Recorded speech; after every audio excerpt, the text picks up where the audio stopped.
what a week it has been. What a busy news week, isn't it? Now's the time to break down the stories that made an impact in your life, in your family's life, as well as on your community. Why?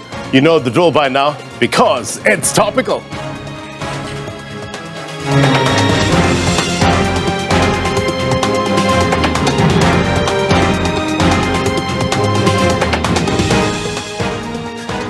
A very good evening to South Africa and those watching around the world. My name is Blaine Herman and this is It's Topical. It's good to have you on board. Control. Let's show our central voice, our digital audiences here. Welcome, everybody. Good to have you on the program. They are here to observe the discussions tonight. They also will jump in and add their input in terms of our discussions here tonight. It is value added when they give us their comments. So it leads us to our question of the week.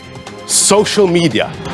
It is scary and exciting at the same time, right? Someone once told me that anxiety and excitement are similar feelings. It just depends how your mind interprets it. But be that as it may, there are a lot of voices out there. What does that mean? Well, it means that there's much more content, which on the face of it is a good thing, right?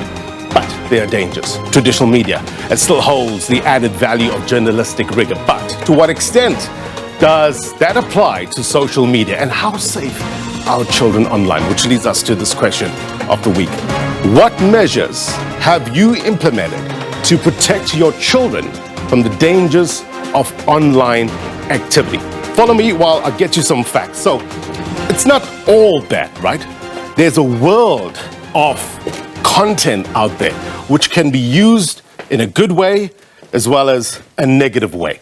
That is what we're discussing here tonight in terms of how do we get the best of it and the worst of it in one environment and figure out and mitigate in terms of the dangers. That's what we will be discussing here tonight. But before we get to the facts around child safety online, let us begin by taking a quick look at what has been trending on social media tonight, on Twitter, to be exact, the top hashtag. Let me show you what we're talking about here. Well, there you go. CR17 bank statements. Here. Ubiquitous on social media, trending. It relates to fresh corruption allegations leveled against President Ramaphosa. Former intelligence boss Arthur Fraser laid a criminal complaint against Ramaphosa, the Presidential Protection Unit head, Major General Wally Rueda, and the members of the crime intelligence for alleged money laundering, acting in contravention of the Prevention of Organized Crime Act and corruption. Now, the president has maintained his innocence. So, President Cyril Ramaphosa has reiterated that the money stolen from his Palapala farm in Limpopo were proceeds from the sale of game. And he told delegates at the ANC's Limpopo elective conference that the charges brought against him are baseless. I want to reaffirm that I was not involved in any criminal conduct, and once again I pledge my full cooperation with any form of investigation. I've never stolen money from our taxpayers. My integrity as a leader will never allow me to do so. I will never be able to do so. Now, I will continue to fight corruption. I want to make it clear that I will continue to fight corruption. Look, the story is likely to dominate headlines this week, so keep it locked on to SABC News. We'll have much more. We've got our journalists working this story. Keep it locked on to SABC News Channel 404. We'll get you the latest on this. Now, to the other topical issue of the week. It was the commemoration of Child Protection Week in South Africa. It is our main discussion point tonight. The SABC had a special focus on the issue, and on our show, we are going to interrogate child safety online. So in the Word on the Street feature, very popular feature, by the way, this week we took to the streets of Melville and Randburg in Johannesburg to listen to the different views. Take a look.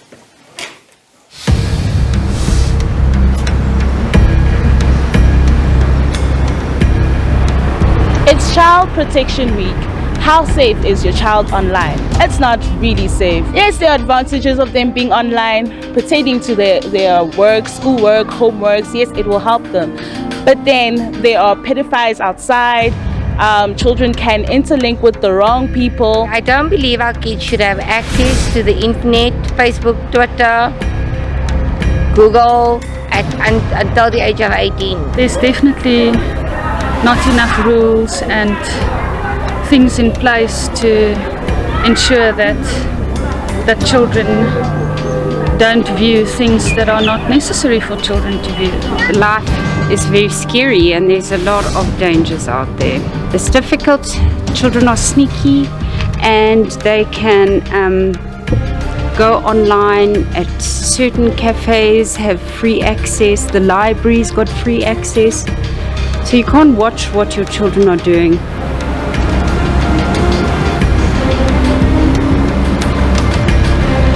It is like it is safe for children who buy online, but not that safe. On a certain age, maybe on 18 and above, they can start to be online. You should not let your children be too comfortable in their phone. Let them have their online studies.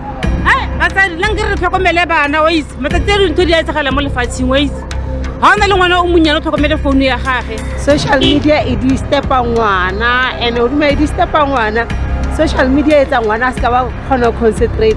Oh, children are not safe online because sometimes they end up like going on the porn site. Re batswadi are stoppeng bana ba rona go ba fa di phone lo go ba rekela re ba thabisa e a fitla nako ya gore re ba thabise ka yona. Mina wa mina ngwana ni mega sure ku languzela ku phone ai swilo swa ku anga inana kwaba na langutisa ti chat ta yena and then ni mega sure ku ka ti chat leti ta yena anga chat na vavanuna kumbe vanhu. Look, it's a ubiquitous issue, isn't it? Not only here in South Africa, around the world. Parents are wondering, how can we mitigate against the dangers online? We're not always there due to our busy lives. How can we best protect our children online? Now, the United Nations Educational, Scientific and Cultural Organization analyzed media development trends from 2016 to 2021, last year, right?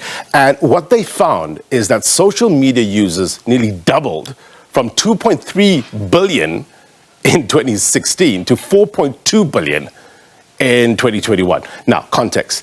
In terms of children on social media, I want to take a look at this graphic that we've got here for you.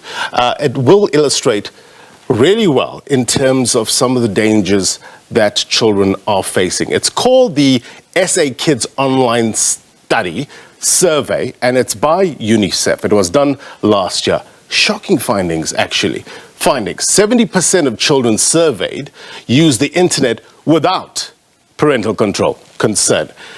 Have a look at this. 25% confirmed that they have added people, right, whom they have never met face to face to their friends or contact list. 18% have sent a photo or video of themselves to a person they have never met face to face. And this is the one earlier on when I was previewing these graphics and I was talking to the producers. I had to stand back and consider this one. 67% of children participants who have seen sexual images were exposed to them on an online device. That's a frightening figure. As a father myself, it worries me. What are our children clicking on? Those pop-up ads. How safe are they? What can we do to mitigate? What can we do to keep our children safe? Follow me. Let's get this conversation started. Let's bring in the better minds and bringing our heart and soul, the children who are actually, part of this as well. Digital audience, thank you very much indeed for your time. Welcome. Now, I want to speak to the children first, and let's bring in the family. Namdi John is the father, and Ndidi John is the son, 10-year-old son, as well as Oluchi John is the 13-year-old daughter. Hello, everybody. Welcome to It's Topical. Good good to have you on the program. I want your perspective. I want to start with you, Ndidi. I hope you can hear us. Talk to us about why you use social media. What's the attraction? Ndidi, you can hear us? All right, we'll just unmute Ndidi. All right, we'll come back to Ndidi in a little while. Let's speak to, let's try to bring in Simbonile. Let's bring in Simbonile. Simbonile, good to have you on the program. Real dangers out there. I'm going to talk to the kids in a little while to find out, what's the attraction to get on social media. But what do you think are the dangers and how can we, get around it to protect our kids? Hi, Blaine. So it's quite astonishing that so many kids have phones, number one. Mm-hmm. And obviously these phones are now very easy to access the internet. Like I remember myself back in the day when we had phones when we were kids, we didn't have access to the internet, which has just turned the whole world around now. It's a whole different kind of life for them, because even if a kid has a phone, they still want to roam around and surf the net. But I do think that because of the age restriction, that might be an issue deciding who are the kids, who are the children. Yeah. I think that maybe internet access, as a parent, you should only grant at a certain age. What age? It's going to depend on your child. That's the big question, isn't it? Yeah. Yes. The maturity level, maybe. Yeah. Of course, maturity level. Yeah. Maybe like for example, we use the internet, but we know where to stop. We know when somebody is asking these questions, it's suspicious and it's dangerous. They don't. If somebody asks for something, they give it to them. Right. Do we have Runilwe? Runilwe is 17 years old, who's been using social media. Runilwe, very good evening to you. Talk to us about why you use social media. Good evening to your listeners. I definitely use social media as a way just to interact with my friends. It also just helps you keep in touch with everything that's happening around you, in our society, keeps you in touch with issues that we face. And I don't know, it also just makes me happy to see what my friends are what's going on in their lives as well. Right. So it's about connecting, right? It uses the social network to connect people. It really helped, I remember, during COVID-19, where you had to social distance or physical distance, but you really needed to keep that social connection, isn't it? Dr. Anthea, let me bring you into the conversation very quickly with regards to the risks children face. Give us some advice. Good evening, and good evening to the viewers. The risks, I think people know what the risks are. That is fake profiles, the opportunity to be cyberbullied, to be stalked for sexual grooming, the temptation for sexting, leading to kidnapping. All the societal ills actually could be aided and abetted by the use of social media. But I don't want to start with the negative, because in fact, I do think that there can be enormous benefits. Correct. And that actually it's an awesome thing if used correctly. Yeah. And so my emphasis would be more on what sort of protections we should put in place. And since we're doing Protection Week, I actually say it's everybody's duty to protect children every week, every day. And it's society that needs to work on it. So it's multi-pronged what we can do.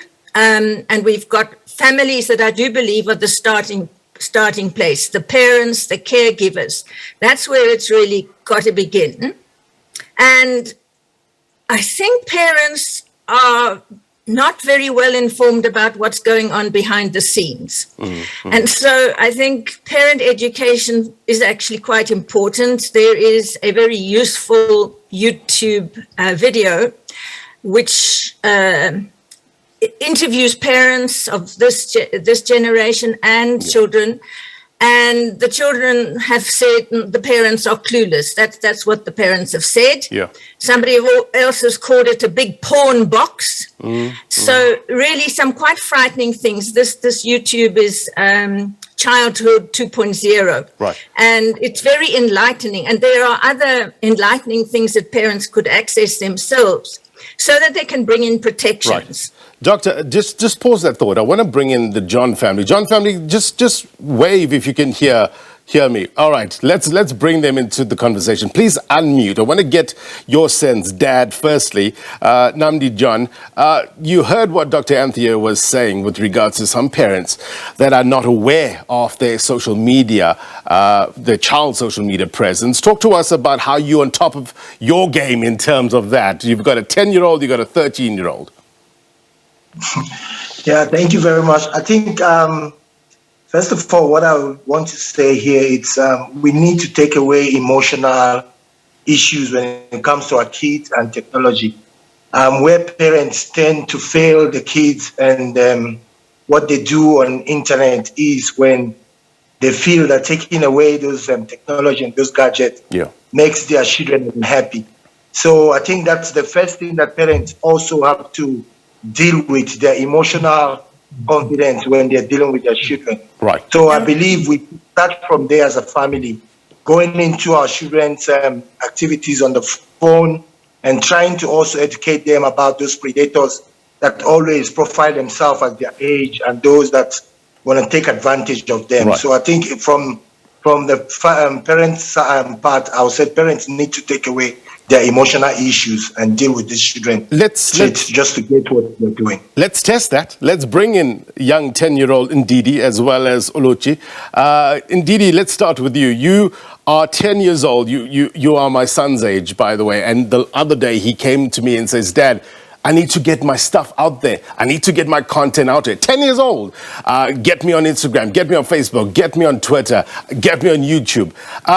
What's the attraction? Why do you feel the urge to get out there on social media? Is just talking to your friends in school, interacting in socials not enough? Good evening to all of the listeners.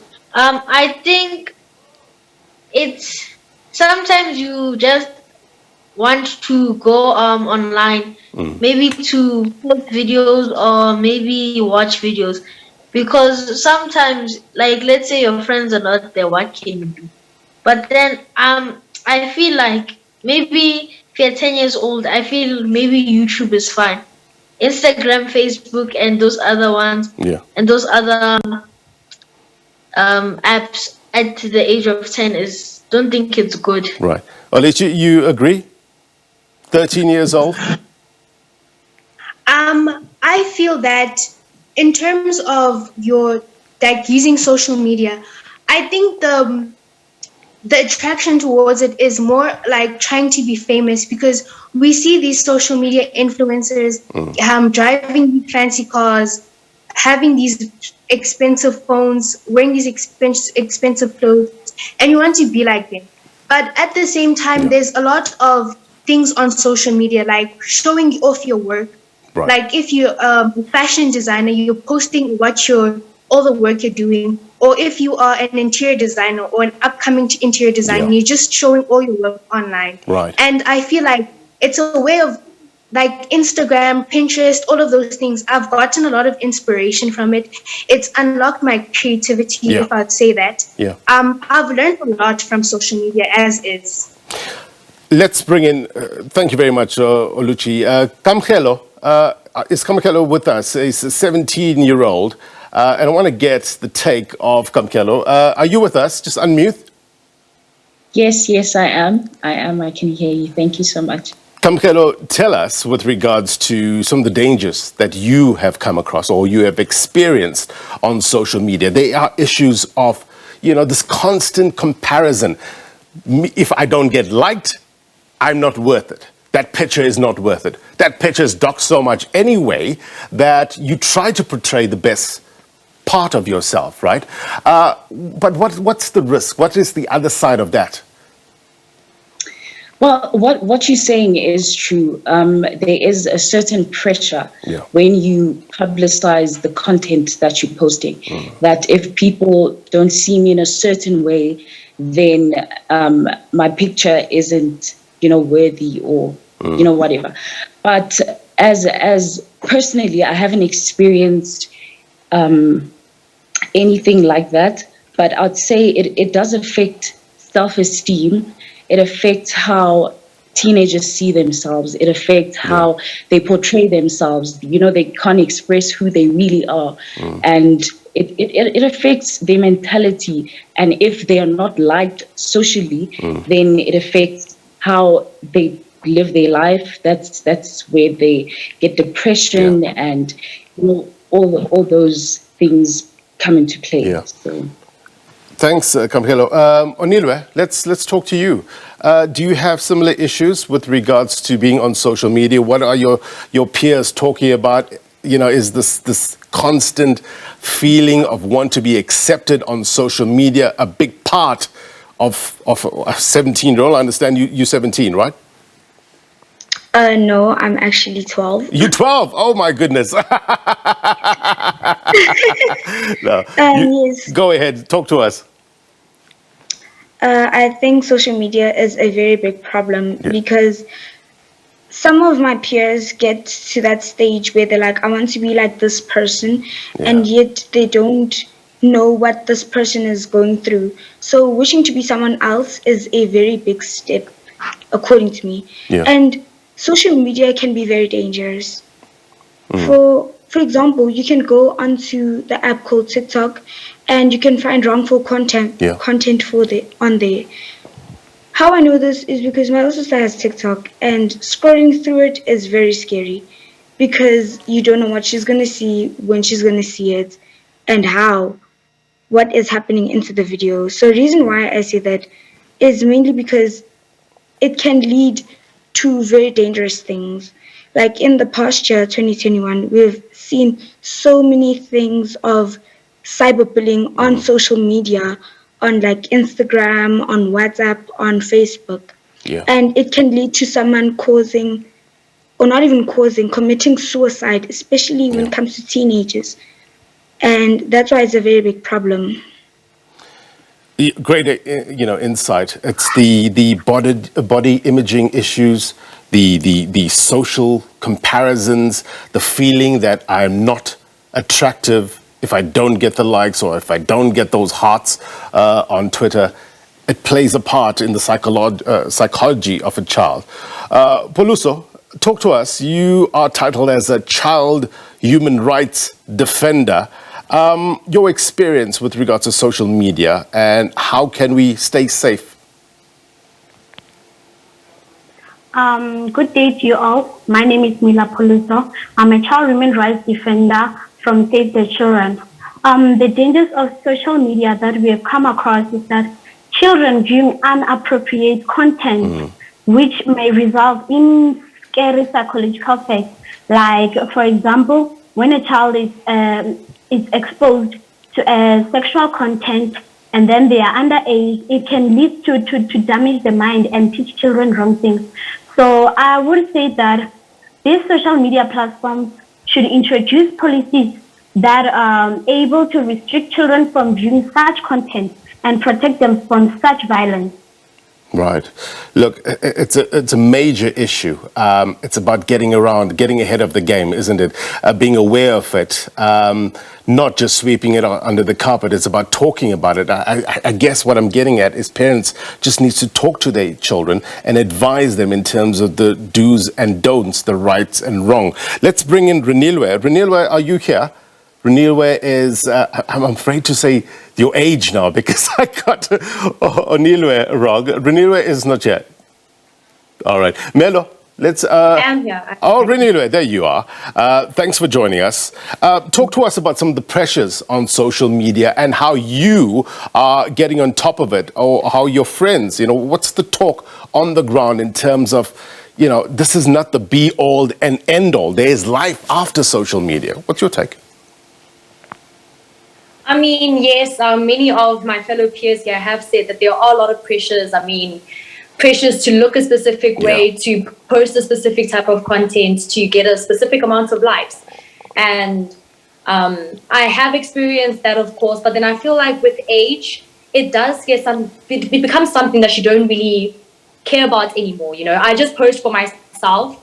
Whatever I post, I want it to either inspire people or build people up or just bring knowledge about something. Yeah. So that's how I feel I deal with those pressures, by turning it into something positive. Right. Let's just talk a bit about that. I want to just push you on that one with regards to your friends and you yourself.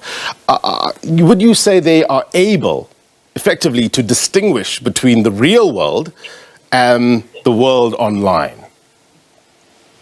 Or is that blurred a bit? Thing is, it's very difficult. It's difficult to distinguish the difference, I would say, for sure, because everybody posts what they want other people to see. Yeah. You know, because on other people's Instagram, you think they're having the best life, but that's because that's what they want you to see. You don't see the other half. You don't see the hard work. You don't see the sadness. So it's not very easy to distinguish between real life on social media. Right. Yeah. Dakalo, you are joining us from Allen Manor in Johannesburg. How old are you? I am 17 years old. Talk to us about some of the pressures that a 17-year-old goes through on social media. I think the first thing that many of us deal with is just wanting to be accepted and to actually express ourselves, because that's the main thing that we use for social media. So we just want to express ourselves, we want to be heard.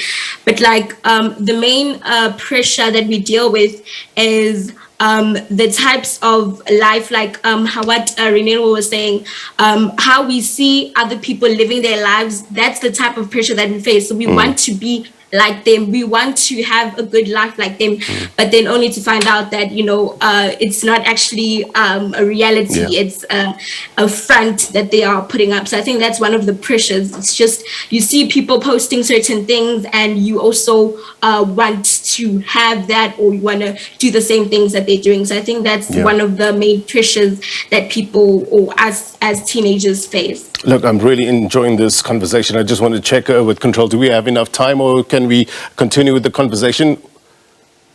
All right, let's just continue with the conversation. Look, we're getting information. We're learning what it's like to be a 17-year-old, a 12-year-old, a 10-year-old going through some of the emotions on social media. G Kaba, that's what it comes up on my screen. Ma'am, thank you very much indeed for your time. You are with Save the Children, I understand. Talk to us about some of the work that you do on the ground in educating children about the dangers in social media. Good evening, everybody, and thank you very much for giving Save the Children this opportunity. Save the Children basically educates children and their parents on how to bring up a child. Right. As I'm listening to the children right now, I'm reminded of the fact that we usually say parents need to build good relationships with their children, because this will help us for children to be able to talk to their parents about the pressures that they go through, about the needs that they have. And when we have a trusting relationship, we are able to even coach the child on what they can and cannot do, what image they need to have, what kind of people should be their role models. And these are some of the education sessions that Save the Children is doing, so that we can be able to groom children well. And then media is actually has shown us that we need parents more than we did even before media came in, because parents talk less with their children and children start building relationships with media and wrong people on media. So Save the Children is saying, let's start in the home and parent appropriately, so that when we give children gadgets, again, we can be able to set limits. And I know there's an app that helps us to be able to block children from loading certain apps, so that we are able to control what they are exposed to, let alone teaching them what they need to be able to access. and why they need to access it and how to respond to things they do not know. They need to talk to their parents. Ms. Xaba, thank you very much indeed for your insight. Digital audience, stay with us. I'm going to come back to you and just going to check our socials, by the way. It's a good thing. You know, you can use the content in a good way. Let's bring up Facebook. And we asked you the question in terms of how do we stay safe online? How do we keep our children safe online? Matambo says, as long as there is no password to enter, it's going to be difficult road to walk. Leighton says not only the government, but parents should also come to the party. Early child development, I think 1 week is not enough. I think you mean for Child Protection Week. Yeah, I agree. Look, it's an ongoing conversation that we need to have. Our question basically deals with how do we stay safe? What measures are you putting in place in order to keep your child, if you're a caregiver, the person that is in your care, safe online? It's a big conversation. We're trying to whittle it down, give you some solutions, help parents understand the dangers, but also what are the solutions? Quick break, more next.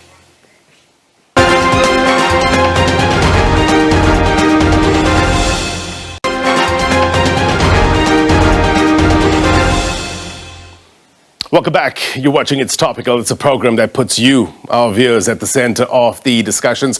Please have your say regarding the burning issue of the week. Interact with us on all our social media platforms. There you have it on your screen. You can give us a call. Please, love to hear from you. 011-714-5958. Take those numbers down, store it on your phone. We'd love to hear from you. We talk about social media, children online. How do we keep them safe? It's a big issue, isn't it? There's so much danger out there. No doubt we can use it for good, but there's danger. On its own, social media, it's not dangerous, right? It's the manner in which it's used that can be the problem. With the advent of technology, more children have had access to the internet. But while it's a great source of knowledge and opportunities for growth and development, there are dangers, from cyberbullying to online predators, as our co-producer, Mahiketle Motlabe, reports. Sharing is caring, so they say. But when it comes to social media activity, it becomes a whole different risky game, especially when children are involved. In the streets of Alex, it's business as usual. Children doing what they love, playing. For others, playing in the streets is not in their interest. Online activity is a priority. Instagram, Facebook, WhatsApp, yeah. 15-year-old Kiabezu Nzimbande has been on the social media platforms since she was 9 years old. Social media, social media, and who is But the grade 10 learner has already been exposed to online dangers. Peer pressure, but to go Facebook, like, by it self-esteem, how snippets of how then Bazuma, yeah, then about trending. Some of her peers feel it's too early to sign up.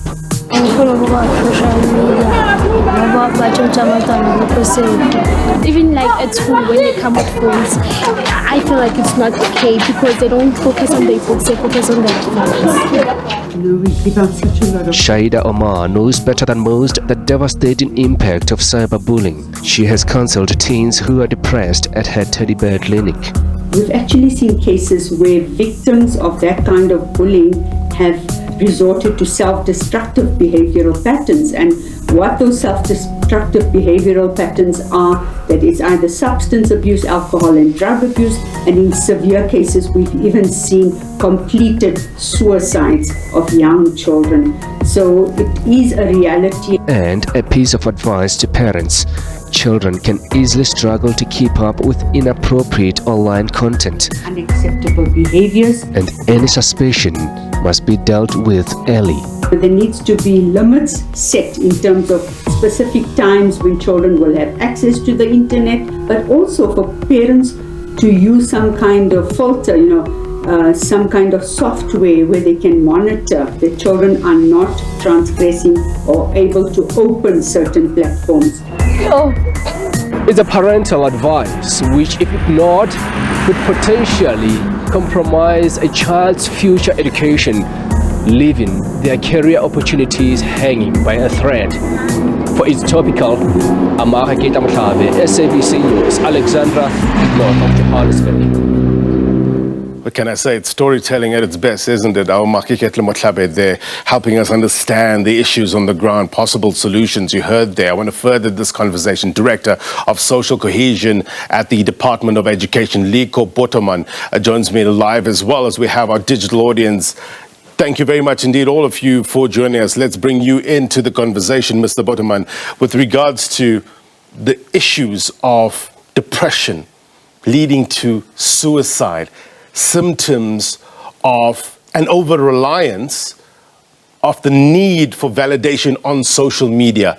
How do we get around it from a government point of view?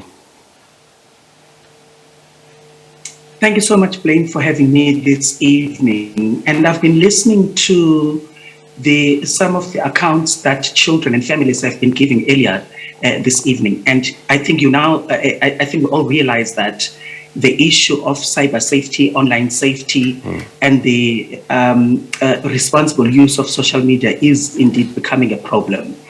And I think, Blaine, if we are to move into a conversation about the fourth industrial revolution, then we've got to understand that in one way or another, as we are about to close the digital divide and the digital gap that we have in our society, we do have the responsibility to onboard children onto digital platforms so that children can access opportunities, learning opportunities, but also opportunities for sustainable livelihood.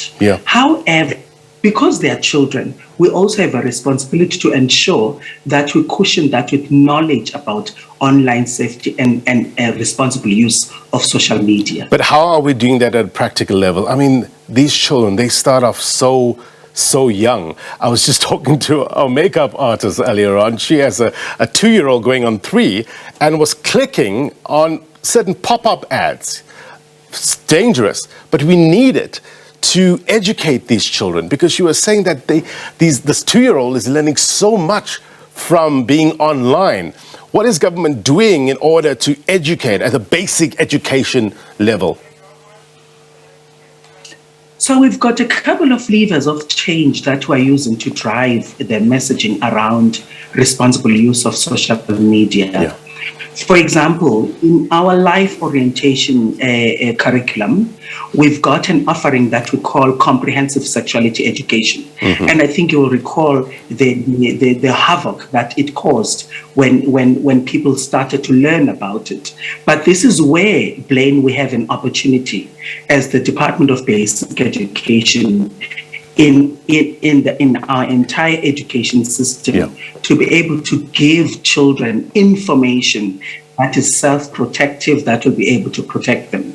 And we support this with some of the supplementary material that we provide to children. For example, we now have a television production that we call Breaking the Silence, that is on SABC 1 every Monday at 4:30. We had an episode there that was specifically looking at social digital media and sexuality. But also the other lever of change that we're using is on teacher development. So, because if children are in the hands of their teachers, and teachers are supposed to be the ones that transmit information and knowledge about online safety, teachers themselves need to understand what they're dealing with, but they need to understand how they are going to give that information to children. And so with our partners like UNICEF, we've put together some online safety pedagogy. So how do teachers then teach about online safety? What kind of messaging needs to form part of your lessons? We do also provide, as part of our supplementary material, learning and teaching support material, so that we provide information there about cyberbullying. What must you do if you find yourself in a situation where you're cyberbullied or you're being stalked by a stranger, and all of those things. But coupled with that is the work that we do, Blaine, around the prevention and management of sexual abuse and harassment in schools, because children need to know what they need to do, because sexual abuse, and we help them to understand the different levels and the different intensities, that sexual abuse is not only when you're being touched, but it can also happen on online safety, on online platforms. And so what do you need to do should you find yourself in that situation? Because most of the time, children experience these things, but they don't know where to go and who to talk to. Good point, Mr. Poteman. Stand by. I want to bring in our digital audience back into the conversation. Matakanye is, I understand, from a school governing body. So you've been listening to the conversation. You heard what the children had to say. You heard what the Department of Education, in terms of the social cohesion part of the Department of Education, has to say. Where does the solution lie? The basic thing I'm getting from the conversation is teaching our children. And it's not left to the teachers, right? It starts from the parents. Is that happening enough, do you think? Thank you very much. I think, firstly, we must indicate that as National Association of School Governing Bodies, representing all the school governing body in the country, we have a policy that says children should not bring cell phones at school. They must leave them at home. Now, and I know that people will argue that these cell phones are part of the teaching aids. They are not part of teaching aids. Then we are saying to the department, each child must be provided with a tablet. And this tablet, the software must be controlled in the sense that now they must compromise with the curriculum of the school. These cell phones that are in the hands of the children, they've got nothing to do with the curriculum of the school. And if they are brought to school, then you must understand that each cell phone has its own software. Now, firstly, they will detract the children from the core business of the school. And the core business of the school is to teach.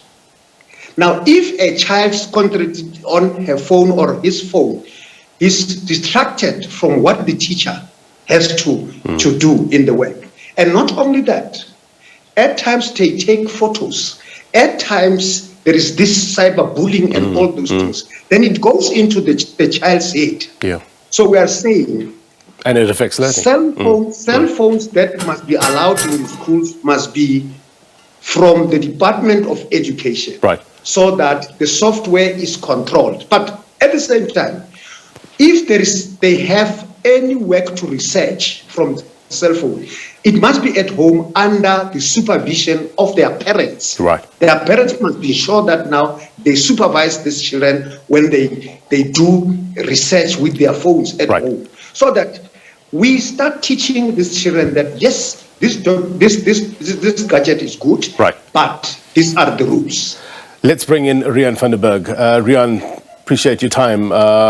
Talk to us. Do you agree in terms of cell phones banned from schools, at home, under parental supervision?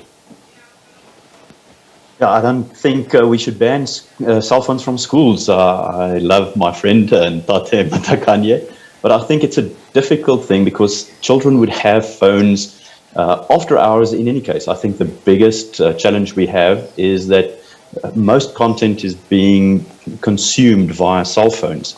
The first thing I would do is to teach and train our society. We do not give someone a car without them having a license, because we know that there are dangers. There's a petrol or accelerator pedal in the car, but we teach them the brake as well. And in the same way, we should learn as we live. And our living spaces include cell phones, include connectivity, include gadgets. And it's not the cell phone by itself that's the danger, it's the behavior and the things on the cell phone. So there's three things. I think what makes it more dangerous now is that we see it's far more available.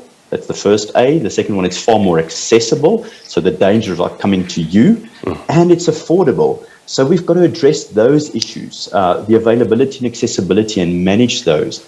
the risk in that is what we see, and I love that we have learners and children on the discussion to say what they face, their fears and the ambitions they have. But the difficulty is here, we have a tool in learners' hands that have a viral nature.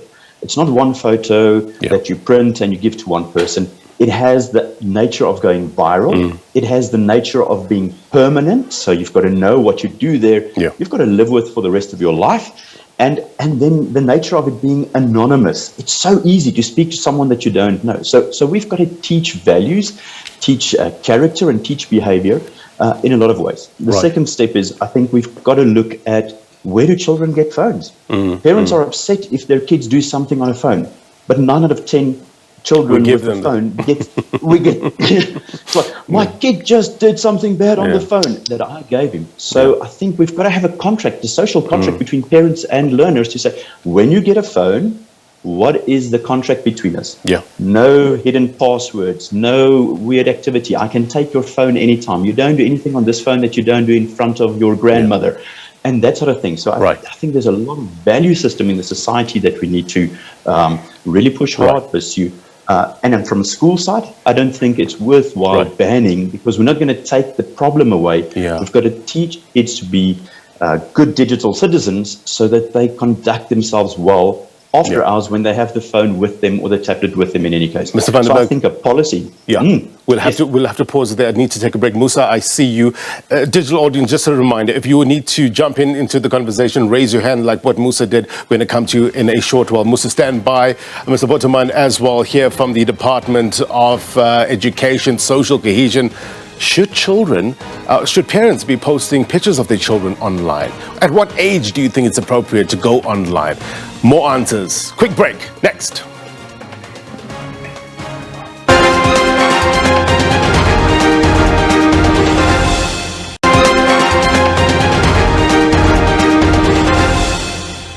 Look, It's Topical is a solution-driven program. We need answers to the plethora of questions that we have, specifically around our children. We're talking about safety online. In our citizen journalism feature this week, we visit the township of Alexander, north of Johannesburg. And this is where we meet up with Thabo Mopasi, a campaigner for safety and peace on social media. And he has, for over, a decade, I understand, has been taking this awareness campaign to the township's buzzing streets, the libraries and schools. Mopasi is just an ordinary South African on a mission to safeguard children's lives. Here's his story.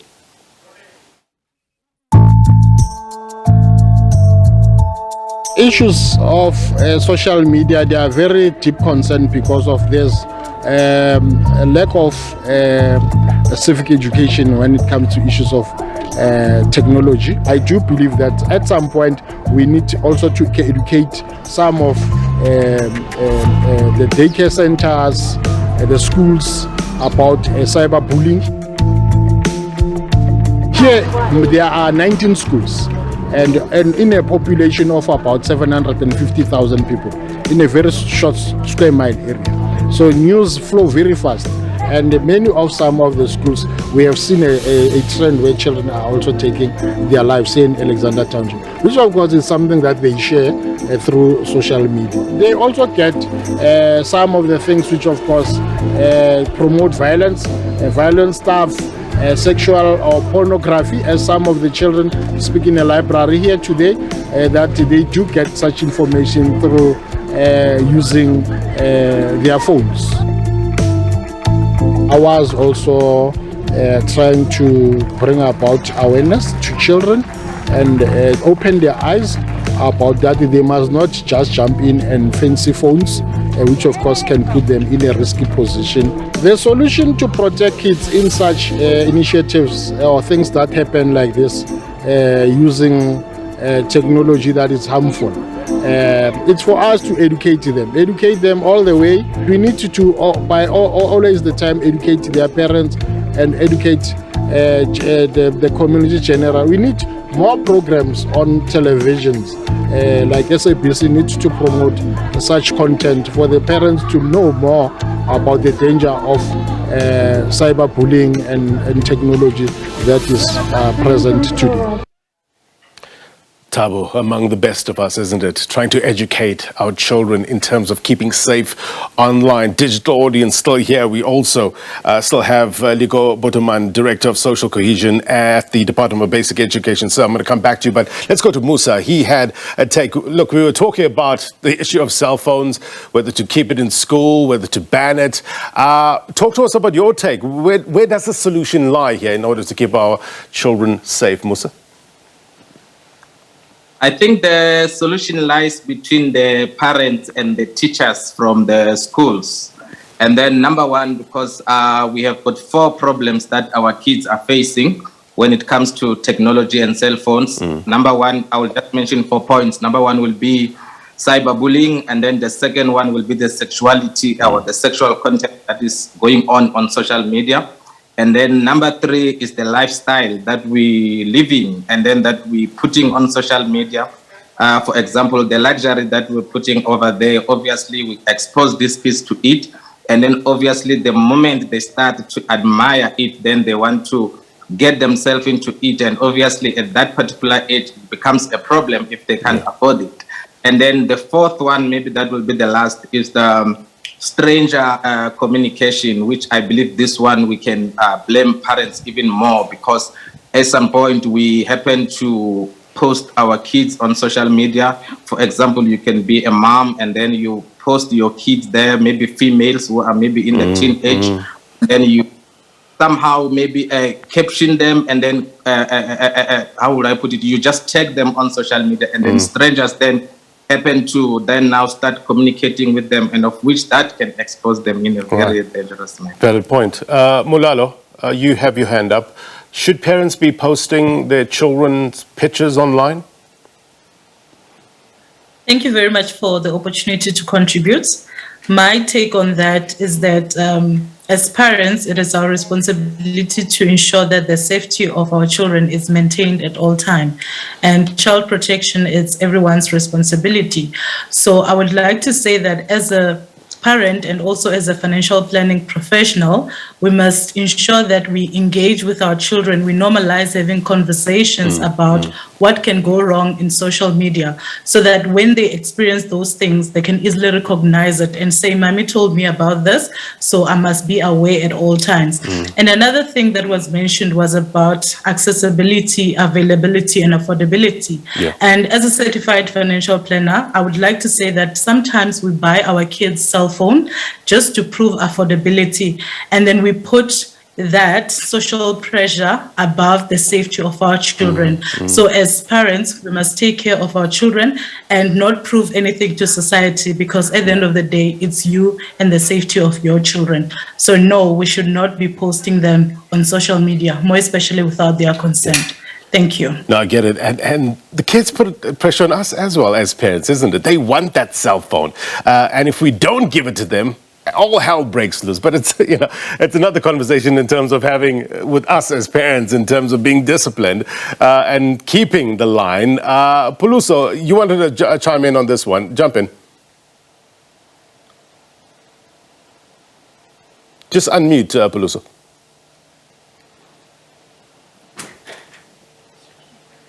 I think parents have no right to upload their children's pictures online, because the child's identity can be stolen, and then it could be photoshopped in and used in the pornographic sites, and then it could lead to human trafficking. Right. Chilidzi, come into the conversation with regards to where do the parents draw the line. Do you think that there's a certain age that, you know, once you come off that age, or in terms of maturity levels, then you can go online? What's your take? Hello and good evening to the viewers. I think it's not a matter of age, but rather maturity. Children don't mature at the same pace. And I think parents should really pay attention to the way their children are growing up, what they're showing interest in, and their behavior before they decide whether they're at an appropriate stage to be allowed to use the internet and social media. Rizana, do you agree with that? I saw you nodding your head. It's about the maturity of the child, not the actual age, yeah? Go on. What is it? Okay, I to some extent share the same sentiment that it depends on the child's maturity, and I believe that parents need to know their children and watch their children's behaviors, because most times from their behaviors you are able to detect if they're having any problems with their social media platforms. For instance, if your child's behavior starts changing, maybe they're getting a little more depressed, you need to find out why your child is acting in that way. Yeah. Is it because of the things that they've been exposed to? And on top of that, I think that children in preschool are the ones that need the more regulation and restriction on what they are made to see on social media so platforms. The young ones. While teenagers can be afforded more autonomy so that they may learn to be responsible as they go into their adult lives. We fast running out of time. Melo, in 30 seconds, give us your take. All right, we don't have time. Melo, thank you very much. Sorry, we will have to get your comments online as well. Liko, we appreciate your time. Time is never on our side on this program. Speak to the bosses, try to extend this time. Thank you, digital audience. Appreciate it. It's a tough being a parent, right? I know this firsthand, trust me. Does the solution lie in setting rules around phone and social media use? What are these rules? How do we, as parents, compete with this ubiquitous nature of social media? You heard some of the advice on the program tonight. I don't think banning social media use is tenable. To borrow from the Jurassic Park movie, life finds a way, right? I heard the commentator, John Avalon, saying recently that we can't remain complacent, that there's a rise of social media without clear rules off the road on the basic guardrails. It distorts reality, it divides society, it threatens democracy itself. So it's about not turning a blind eye to these threats that face our children. It's staying ahead of the game. The news continues. Stand by for the Globe. Until next week, my brothers and sisters, have yourself a great evening. Take care. Bye-bye.